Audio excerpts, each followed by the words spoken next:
ঝালমুড়ির এক ঠোঙা আর তাতেই ভাঙবে নীলা রাফির সংসার? জানতে হলে পুরো ভিডিও না টেনে দেখুন। রাতের রাস্তা, হালকা বাতাস, দোকানের পাশে দাঁড়িয়ে আছে নীলা। স্বামীর সাথে তার কথা বন্ধ প্রায় 1 মাস। রাফি একটু দূরে দাঁড়িয়েছিল, হঠাৎ বলল, চলো ঝালমুড়ি খাই, অনেকদিন খাওয়া হয় না। নীলা কিছু না বলে দাঁড়িয়ে রইল, তবুও দুজনই এগিয়ে গেল। চাচা মুড়ি বানাতে লাগলেন। ঝাল কেমন দিব? রাফি বলল, আগের মতোই। নীলা তাকাল। এই কথাটা সে অনেক দিন শোনেনি। ঠোঙাটা হাতে নিয়ে নীলা এক কামড় দিল।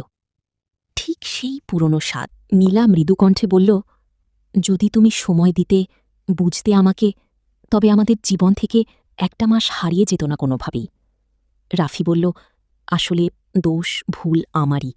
সময়ের অভাবে মনের দূরত্ব বাড়ে, আস্তে ধীরে তা যে সংসার ভাঙতে সাহায্য করে তা আমি কোনোদিন বুঝতে পারিনি। এবার বুঝেছি, তাই ভবিষ্যতে হাজারো ব্যস্ততার মধ্যে তোমার জন্য সময় ঠিকই বের করে নেব, যাতে আমার বউকে বুঝতে পারি। নীলা লাজুক এক মুচকি হাসি দিল, কারণ বহুদিন পরে রাফি নীলাকে বউ বলে ডাকল। সময়ের অভাবে সব সম্পর্কের মধ্যে দূরত্ব আসে। আজকের গল্পটি কেমন লাগলো জানাবেন কমেন্টে।